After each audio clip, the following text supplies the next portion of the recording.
अस्सलाम वालेकुम। आज की इस वीडियो के अंदर हम एक्सरसाइज 4.2 को सॉल्व करेंगे, जिसमें पार्शियल फ्रैक्शन को ही हमने सॉल्व करना है, लेकिन आज का मेथड थोड़ा सा चेंज होगा। मैंने आपको पहले बताया था कि सारी पूरी एक्सरसाइज एक जैसी है, इसमें थोड़ा बहुत चेंजिंग आती रहेगी। चलिए स्टार्ट करते हैं। फिर क्वेश्चन नंबर 1 हमारे पास है, उसमें क्या कहते हैं वो कि आपने पार्शियल फ्रैक्शन में रिजॉल्व करना है x square minus 3x plus 1 over x minus 1 का होल स्क्वायर और x माइनस 2। जो हमने लास्ट एक्सरसाइज में क्वेश्चन किए थे उसमें यहाँ पे स्क्वायर नहीं था, हमारे पास जितने भी जो फैक्टर थे नीचे वो सारे क्या थे, सिंपल फैक्टर थे, कोई स्क्वायर नहीं था उसमें। ठीक है, तो ये सिर्फ फ़र्क है इसमें कि यहाँ पे स्क्वायर आ गया और फैक्टर्स हमारे पास लीनियर ही हैं। आगे हम क्वाड्रेटिक फैक्टर्स भी डील करेंगे, लेकिन अभी तक हमारे पास लीनियर ही हैं। तो इसको आपने कैसे करना है, पहले आपने देख लेना है कि ये प्रॉपर है या इम्प्रॉपर है। अगर प्रॉपर हुआ तो फिर आपने क्या करना है, इसको सॉल्व करना है। अगर इम्प्रॉपर हुआ तो पहले आपने इसको प्रॉपर में चेंज करना है। ठीक है, अच्छा यहाँ पे हमारे पास ऊपर डिग्री जो है वो 2 है और नीचे डिग्री जो है वो, इसको जब सॉल्व करेंगे सारे को मल्टीप्लाई करेंगे, जो नीचे डिग्री बनेगी हमारे पास सारे की 3 बनेगी। ठीक है, तो यानी कि प्रॉपर है ये। तो यहाँ पे हमारे पास क्या बनता है, जिसको हम लिख सकते हैं a ओवर, लेट करना है हमने वैसे ही, a ओवर x माइनस 1, ठीक है, plus b over, last exercise में हम ऐसे लिखते थे x माइनस 2, स्क्वायर नहीं होता था। तो आपने क्या करना है, यहाँ पे इसके ऊपर 2 लिख देना है। अगर इसके क्यूब होता तो आगे c ओवर x माइनस 1 का क्यूब लिख देते हैं। ठीक है, यानी यहाँ पे पावर 1 है, फिर पावर 2 है, हाईएस्ट पावर जहाँ तक होगी वहाँ तक लिखनी है। उसके बाद हमने यहाँ पे क्या कर देना है, c ओवर x माइनस 2 दूसरा फैक्टर लिख देना है। ठीक है, इसको आप 1 का नाम दे लो इक्वेशन को। आगे क्या करते हैं, हम मल्टीप्लाई करते हैं नीचे एलसीएम से, सारे मल्टीप्लाई करना है आपने। मल्टीप्लाई इसमें हम क्या करेंगे, मल्टीप्लाई जब मैं करूँगा सारे की वैल्यू को, तो यहाँ पे मैं डायरेक्ट नहीं कर रहा, एक सवाल में मैं आपको करके दिखा रहा हूँ ताकि आपको पता लग जाए कि मल्टीप्लाई करना कैसे और कटिंग कैसे करते हैं। मल्टीप्लाई बाय x माइनस 1 का होल स्क्वायर और x माइनस 2, ठीक है, ऑन बोथ साइड। ये bs का मतलब होता है बोथ साइड, दोनों तरफ में मल्टीप्लाई करना। यहाँ पे मैं मल्टीप्लाई लिख रहा हूँ x square minus 3x plus 1 over x square, sorry नीचे तो सारा कैंसिल हो जाएगा ना, तो यहाँ पे मैं वैसे ही आपको लिख देता हूँ फिर भी, x minus 2 is equal to, sorry multiply आना है बल्कि x माइनस 1 स्क्वायर और x माइनस 2, यहाँ पे ये आ जाएगा, इधर आएगा a over x minus 1 multiply x minus 1 का स्क्वायर और x माइनस 2, ठीक है, plus b over x minus 1 का स्क्वायर मल्टीप्लाई करना है आपने x माइनस 1 का स्क्वायर और x माइनस 2, ठीक है, plus c over x minus 2 multiply करना है आपने इसको x माइनस 1 का होल स्क्वायर और x माइनस 2। ठीक है, अच्छा कटता क्या क्या, यहाँ पे सारा कट जाएगा, यहाँ पे ये तो पता ही है हमें। यहाँ पे x माइनस 1 एक से कैंसिल हो जाएगा, एक रह जाएगा। यहाँ पे x माइनस 1 का होल स्क्वायर इससे कैंसिल, एक रह जाएगा। ये x माइनस 2 यानी नीचे जो था वो क्या हो गया, कैंसिल हो गया। उसके बाद हमारा जो नेक्स्ट स्टेप होगा वो क्या बनेगा, जिसमें x square minus 3x plus 1, ये ऐसे ही आ जाएगा इधर, और इधर आ जाए हमारे पास a इंटू, एक कट गया तो एक रह गया x माइनस 1 और x माइनस 2। ठीक है, यहाँ पे b के साथ आ जाएगा x माइनस 2 और प्लस c के साथ आ जाएगा x माइनस 1 का होल स्क्वायर। इसको इक्वेशन नंबर 2 का नाम दे लें आप। ठीक है, आगे वही है, यहाँ पे आप कोफिशिएंट्स को कंपेयर भी कर सकते हैं और यहाँ पे आप इसको डायरेक्ट जो है वो सॉल्व भी कर सकते हैं। तो यहाँ पे हमारे पास, अगर मैं इसको सॉल्व करूँ तो यहाँ पे मैं थोड़ा सा आपको यहाँ पे इसको सॉल्व कर लेते हैं, बल्कि x square minus 3x plus 1 is equal to a into, ये बनता है हमारे पास x square minus 3x plus 2 plus b x minus 2b plus c into x square minus 2x plus 1। ठीक है, स्क्वायर को ओपन कर लिया। आगे फर्दर सॉल्व करेंगे तो ये बनेगा ax square minus 3ax plus 2a plus bx minus 2b plus cx square minus 2x cx plus c। ठीक है, तो ये इक्वेशन नंबर आप बेशक 3 का नाम दे लें। अब यहाँ से अगर हम कंपेयरिंग कोफिशिएंट को कर भी लें ना, तब भी हमारे पास किसी का भी जवाब नहीं आएगा। क्यों? क्योंकि ना तो हमें किसी a का पता है, ना b का पता है, ना c का पता है। X square minus 3x plus 1, अब इस क्वेश्चन को हम आगे फर्दर सॉल्व तब करेंगे जब हमारे पास कुछ ना कुछ वैल्यू हो। हमने क्या करना है, फिर वही काम करना है पुराने वाला, put x minus 1 is equal to 0, तो x इज इक्वल टू 1 आ जाएगा इन इक्वेशन नंबर 2। ठीक है, तो यहाँ पे 1 जो है वो x की जगह पे आपने क्या करना है, इक्वेशन नंबर 2 में लगा देना। और इक्वेशन नंबर 2 हमारे पास ये वाली है इक्वेशन। ठीक है, इसमें आप लगाएंगे तो क्या बनेगा, ये 1 square minus 3 into 1 plus 1 is equal to, ये मैंने x माइनस 1 वही किया है जो हमने लास्ट एक्सरसाइज में किया था, क्योंकि हमारे पास यहाँ पे देखें a के नीचे x माइनस 1 है, हम यहाँ से a और c के नीचे x माइनस 2 है, इनको हम क्या करेंगे, 0 पुट करेंगे तो हमारे पास कुछ ना कुछ आ जाएगा, फिर हम कंपेयरिंग कोफिशिएंट्स को कर सकते हैं सॉल्व। ठीक है, अब यहाँ पे हमारे पास अगर हम b के नीचे जो x माइनस 1 का होल स्क्वायर दिया हुआ है जो, उसको अगर हम लेके चलेंगे ना, तो ये होगा कि x माइनस 1 का होल स्क्वायर है तो x की वैल्यू 1 ही आएगी, और जो हमने यहाँ से a के नीचे से फाइंड किया वही जवाब आएगा। तो इसलिए हमने ये वाला एक बार पुट करना है। ठीक है, तो यहाँ पे क्या बनेगा आगे हमारे पास a इंटू ये सारा 0 हो जाएगा। ठीक है, जहाँ जहाँ पे x माइनस 1 है वो सारा 0 हो जाएगा, और b into 1 minus 2 plus c into 0। ठीक है, और ये बनता है 1 माइनस 3, डायरेक्टली लिख देते हैं यहाँ पे 1 plus 1 2 minus 3 minus 1 is equal to minus B, और b इज इक्वल टू क्या हो गया जी 1, ये b का जवाब आ गया। इसी तरह आपने क्या करना है जी, इसको पुट करना है, यहीं पे मैं कर रहा हूँ इसको, आपने अब पुट करना है जी, put x minus 2 is equal to 0 और x is equal to 2 in equation number 2 आ जाएगा। ठीक है, तो 2 में अब जहाँ जहाँ पे x है वहाँ पे 2 पुट कर दें तो क्या बनता है जी हमारे पास, थोड़ा सा मैं इसको साइड पे कर लेता हूँ ताकि आपको सही नजर आए सारा, यहाँ पे कर लेते हैं इसको। तो ये बनता है हमारे पास 2 लगाएंगे तो 4 माइनस 3 इंटू 2 6 आ जाएगा प्लस 1। ठीक है, यानी इस जगह पे जो है वो हमने क्या कर लिया, यहाँ पे वैल्यू पुट कर लिया, पुट करने के बाद हमारे पास 2 जहाँ जहाँ पे भी था मैंने क्या कर लिया, इसको पुट कर लिया, पुट करने के बाद हमारे पास जो है वो फाइनल ये आंसर बना है। ठीक है, इज इक्वल टू मैं यहाँ पे डायरेक्ट ही पुट कर रहा हूँ ताकि आपको जो है वो इतना डिटेल में जाने की जरूरत ना पड़े, और यहीं से आपको जो है वो सारा क्वेश्चन जो है वो सोल्व हो जाए। ठीक है, जहाँ जहाँ पे x माइनस 2 है वहाँ पे क्या लगा दें, आप 0 लगा दें, और यहाँ पे हमारे पास क्या हो, आप पेपर में भी यूं कर सकते हैं, क्योंकि आप जब देखें ना 2 माइनस 2 यहाँ पे लगाएंगे 2 माइनस 2, तो यहाँ पे क्या बनेगा 2 माइनस 2 0 हो जाएगा, जब 0 जो है वो मल्टीप्लाई करेगा किसी से भी तो क्या हो जाएगा 0 हो जाएगा। तो इसलिए यहाँ पे डायरेक्टली 0 पुट कर देंगे, क्योंकि हमने x माइनस 2 जो है वो 0 पुट किया है ना, तो आप कर सकते हैं आप। ठीक है, यहाँ से आप इसको क्या करेंगे, ये भी 0 हो जाएगा b, और यहाँ पे c की वैल्यू जो है वो क्या बनेगी 2 माइनस 1 का होल स्क्वायर। ठीक है, तो यहाँ पे क्या बनता है 4 plus 1 5 minus 6 minus 1 is equal to c आ जाएगा। तो ये हमारे पास क्या आ गया, c का जवाब आ गया। अब b भी आ गया और c भी आ गया, तो अब हम क्या कर सकते हैं जी, यहाँ पे इस इक्वेशन नंबर 3 को सॉल्व करके कंपेयरिंग कोफिशिएंट्स को करके ना हम क्या कर सकते हैं जी, ए भी निकाल सकते हैं। क्योंकि अगर हम ए के नीचे या दूसरा जो फैक्टर है यहाँ पे दिया हुआ है हमारे पास, ये देखें, अब ये वाला फैक्टर हमने पुट कर लिया 0 और ये वाला फैक्टर हमने 0 पुट कर लिया, तो हमारे पास ए और बी और सी का जवाब आ गया। ठीक है, ए रह गया। अगर हम इसको फैक्टर को 0 पुट करेंगे तो हमारे पास, मैं समझा रहा हूँ सिर्फ, ये वैसे क्वेश्चन का हिस्सा नहीं है, ये देखें अगर मैं यहाँ पे इसको 0 पुट करता हूँ तो यहाँ क्या बनेगा, x माइनस 1 का इज इक्वल टू 0, तो स्क्वायर रूट लेंगे तो x इज इक्वल टू 1 आ जाएगा। x इज इक्वल टू 1 लगा के हमने पहले देख लिया इसको। ठीक है, x इज इक्वल टू 1 लगाया तो हमारे पास b का जवाब आ गया, तो दोबारा b ही का जवाब आएगा, तो हमने दोबारा वो वाला काम नहीं करना। जो फैक्टर आपने एक बार पुट कर ली है ना, वो फैक्टर आप दूसरे जितनी मर्जी उसके ऊपर पावर हो तो आपने वो दोबारा पुट नहीं करना। ठीक है, अब हम क्या करेंगे, फ्रॉम इक्वेशन नंबर 3, यहाँ से इक्वेशन नंबर 3 को हम सॉल्व करेंगे फ्रॉम इक्वेशन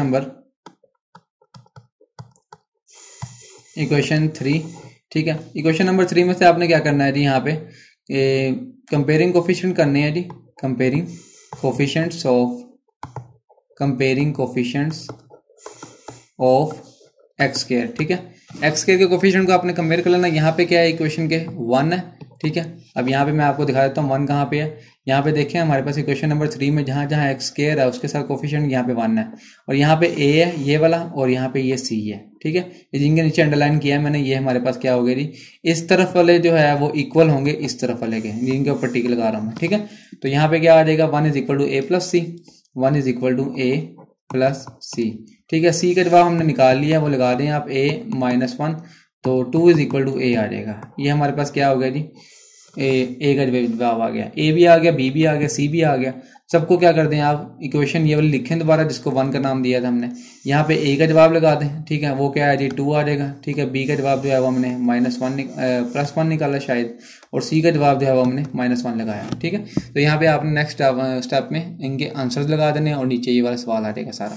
तो ये हमारे पास क्या था क्वेश्चन नंबर 1। सिर्फ इसमें यही चेंजिंग है कि आपने जो है वो कंपेयरिंग कोफिशिएंट्स को भी लेके चलना है साथ साथ, ठीक है। आगे क्वेश्चन नंबर 2 है इसका, वो भी सेम है, और सेम ऐसे ही करना है आपने। क्वेश्चन नंबर 3 जो है वो भी सेम है, और क्वेश्चन नंबर 4 देखें। 4 जो है ना उसमें एक फैक्टर दे दिया, तो आप शायद हो सकता है इसमें थोड़ा सा कंफ्यूज हो जाए। क्वेश्चन नंबर 4 में उन्होंने कहा है कि जी x4 + 1 / x² × x - 1, ठीक है। अब यहाँ पे पहले हमें इसको प्रॉपर बनाना पड़ेगा, क्योंकि ऊपर डिग्री हमारे पास 4 है और नीचे डिग्री हमारे पास 3 है। जब मल्टीप्लाई करेंगे तो हम पहले इसको यूँ लिख सकते हैं, x4 + 1 / x³ - x², ठीक है। जब अब इसको मल्टीप्लाई करेंगे तो हमारे पास ये नीचे वाला फैक्टर यूँ का कुछ बन जाएगा। अब इसको आपने डिवाइड करके प्रॉपर बनाना है। डिवाइड कैसे करेंगे जी, x4 + 1 / बल्कि ओवर नहीं, इसको अंदर रखें डायरेक्ट ही बस, और ये वाली वैल्यू बाहर रखें, x³ - x²। तो यहाँ पे क्या बनता है हमारे पास, यहाँ पे हम इसको किससे मल्टीप्लाई करेंगे, x4 बन जाए, वो बनेगा x, ठीक है, x4 बन जाएगा। x को x² से करेंगे, x³ - के साथ आगे आ जाएगा क्योंकि ऊपर नहीं है, +- और ये सारा कैंसिल, पीछे बनेगा x³ + 1 आ जाएगा, ठीक है। और अब इसको हम 1 से करेंगे तो ये कितना बनेगा जी, x³ - x², ऊपर नहीं है तो आगे आ जाएगा, +- ये कैंसिल, पीछे कितना रहेगा जी, x² + 1। आगे फर्दर नहीं सॉल्व हो सकता क्योंकि अब ये पावर बड़ी आ गई और ये पावर छोटी आ गई, ठीक है। तो यहाँ पे हमारे पास ये क्या बनेगा जी, x⁴ + 1 / x² × x - 1, ये इक्वल बनता है जी quotient plus remainder over divisor, जो कि फार्मूला मैंने लास्ट एक्सरसाइज के अंदर भी बताया था आपको, ठीक है। अब यहाँ पे हम क्वेश्चन क्या है हमारे पास, x + 1 है और रिमाइंडर कितना है जी, x² + 1 है, और डिवाइजर कितना है जी, x³ - x² है। अब इसको हम प्रॉपर बना चुके हैं, अब इसको हमने सॉल्व करना आगे और फर्दर आगे सॉल्व करना, देखते हैं क्या बनता है। यहाँ पे हमारे पास इसको आप क्या कर सकते हैं जी, 1 का नाम दे दें इक्वेशन का। नाउ इसको लेकर चलें तो क्या बनेगा ये हमारे पास, x² + 1 / मैं इसको दोबारा ना उसकी फॉर्म में लिख रहा हूँ, x² × x - 1, ठीक है, फैक्टर दोबारा बना लिया। इसको आपने लेट्स करना है जी, a/x प्लस यहाँ पे पावर 1 आ जाएगी, b/x² प्लस c/x - 1, ठीक है जी। इसको आप 2 का नाम दे लें ताकि अब जब हमने इक्वेशन में वैल्यूज लगानी है तो हमें पता हो। आगे वही एलसीएम से मल्टीप्लाई करेंगे तो क्या बनेगा, x² + 1, इधर सारा कट जाएगा, इधर जो नीचे है वो कट जा रहेगा, x के साथ x कट जाएगा, एक रह जाएगा, और यहाँ पे b × x² पूरा कैंसिल तो x - 1 रह जाएगा, प्लस c × x - 1 कट गया तो पीछे x² रह गया, ठीक है। इसको आप 3 का नाम दे लें बेशक, और यहाँ पे अब आप पुट करेंगे जी x = 0 इन इक्वेशन नंबर 3। क्वेश्चन नंबर 3 में जहाँ पे x है 0 पुट किया तो ये 0 का square 1 = a × 0 plus b × 0 - 1 plus c × 0, 1 = -b, ठीक है। तो ये यहाँ पे माइनस आ जाएगा, यहाँ पे +1 हो जाएगा अगले स्टेप में, तो ये b = -1 आ गया। अब इसको आप 0 नहीं पुट कर सकते x² को, क्योंकि दोबारा b ही का जवाब आएगा, ठीक है। मैंने आपको पहले बताया कि पावर जितनी मर्जी बड़ी होती रहे एक ही फैक्टर की, तो अब दोबारा आपने 0 पुट नहीं करना। फिर हम x - 1 को 0 पुट करेंगे, वहां से क्या बनेगा जी, पुट x - 1 = 0, यहाँ से x = 1 बनेगा इन इक्वेशन नंबर 3। क्वेश्चन नंबर 3 में x = 1 पुट किया तो हमारे पास 1 का स्क्वायर 1 आता है, प्लस 1 = a × ये भी 0 प्लस b × ये भी 0 और प्लस c × 1 का स्क्वायर 1 ही होगा, ठीक है। यहाँ से क्या बनेगा, 2 = c आ जाएगा, c भी आ गया। अब अपने क्वेश्चन नंबर 3 को फर्दर सॉल्व करना है कंपेयरिंग कोफिशिएंट के तरीके से, यही कर लेते हैं हम। ये क्या बनता है जी, कंपेयरिंग कोफिशिएंट करेंगे तो हमारे पास ये कुछ फ्रॉम इक्वेशन नंबर 3 इक्वेशन 3 में हम कंपेयरिंग कोफिशिएंट कर रहे हैं जी। स्केयर के कोफिशिएंट को आपने क्या कर लेना है, कंपेयर कर लेना। यहाँ से कंपेयर करने के बाद हमारे पास जो इस साइड पे है वो क्या है जी, यहाँ पे 1 है, और इस साइड पे हमारे पास एक a आएगा, क्योंकि जब हम इसको मल्टीप्लाई करेंगे तो a प्लस यहाँ पे क्या है जी, c है। तो यहाँ से हमारे पास क्या बना जी, a की वैल्यू क्या बनेगी, c की वैल्यू 2 है, 1 minus 2 is equal to a, और -1 इज इक्वल टू a। ठीक है, ये बन गई। अब यहाँ से a भी आ गया, b भी आ गया, c भी आ गया। इनको उठा के क्वेश्चन नंबर 2 में पुट कर दें, ताकि हमारे पास क्या हो सके जी। यहाँ पे पुट करेंगे, a की जगह पे क्या आ जाएगा जी, -1, b की जगह पे क्या आ जाएगा जी, -1, और c की जगह पे क्या आ जाएगा, 2 आ जाएगा। ठीक है, यहाँ पे अगले स्टेप में लिखना है कि a b c की वैल्यू जो है हमने क्वेश्चन नंबर 2 में पुट कर दी। अब जो हमारे पास लास्ट में था, जो फाइनल आंसर बनेगा वो ये बनेगा कुछ, यहाँ से ये वाली इक्वेशन जो है, ये वाली, ये हमने पूरी इक्वेशन बनाई थी यहाँ से। ठीक है, तो ये हमारे पास क्या बनेगी लास्ट में, x + 1 ऐसे रहेगा, प्लस इसके सारी हमने वैल्यूज निकाल ली हैं, तो वो क्या बनेगी, मैं डायरेक्ट लिख रहा हूँ यहाँ पे -1/x -1/x² और +2/x -1। तो ये लास्ट में फाइनल क्या हो गया जी, आंसर आ गया। ये बनेगा हमारा इसका आंसर। ठीक है, क्वेश्चन नंबर 5 भी सेम है, क्वेश्चन नंबर 6 भी सेम है, और 7 जो है वो इम्प्रॉपर है। आपने इम्प्रॉपर वाला आपने खुद कर लेना है। क्वेश्चन नंबर 7 ये वाला मैंने करवा दिया, इसी को देख के आपने क्या कर लेना है, इम्प्रॉपर में कर लेना है। और कुछ अगर सवाल में कोई प्लस माइनस की गलती अगर मेरे से हो भी जाती है, वैसे तो मैं कोशिश करता हूँ कि ना हो, ठीक है, लेकिन कभी कभी रह जाती है नज़र से कि हमारी जो है वो, तो वो आपने खुद ही से ठीक कर लेनी है। ठीक है, और आगे जी हमारे पास क्वेश्चन नंबर 8, जिसमें हमारे पास क्वाड्रेटिक फार्मूला दे दिया, यानी क्वाड्रेटिक फैक्टर दे दिया। क्वेश्चन नंबर 8 में आपको बना देता हूँ, करना आप नहीं है। 1/1 हमारे पास क्या है जी, x माइनस और x + 1। ठीक है, अभी तक हमने सारे लीनियर फैक्टर पढ़े हैं, तो ये पहला क्वाड्रेटिक फैक्टर आ गया, इसको सॉल्व करना पड़ेगा। ये क्या बनता है हमारे पास, इसको मैं लिख सकता हूँ x² -1 का स्क्वायर। ठीक है जी, इसके ऊपर फार्मूला अप्लाई करेंगे, और आगे बनेगा 1/x + 1, एक बार प्लस के साथ और एक बार माइनस के साथ, और यहाँ पे x + 1 वैसे ही आ जाएगा। ठीक है, और यहाँ पे हमारे पास ये +1 क्या बन गया, 1/x + 1 का होल स्क्वायर और x - 1 ये बन जाएगा। इसको आप दोबारा वही लिखेंगे जी, a/x + 1 प्लस b/x + 1 का होल स्क्वायर प्लस c/x - 1। आगे फर्दर सॉल्व करेंगे, जवाब आ जाएगा। सेम ऐसे ही है, सारे सवाल सेम थे, 2 इसमें इम्प्रॉपर हैं, बाकी सारे प्रॉपर फ्रैक्शंस हैं। तो आपने इसको सॉल्व कर लेना आगे, कोई इतनी यानी कि इसमें आगे मुश्किल वाली बात नहीं है। एक्सरसाइज कंप्लीट हो गई, मिलते हैं अगली वीडियो में, तब तक के लिए अल्लाह हाफिज़।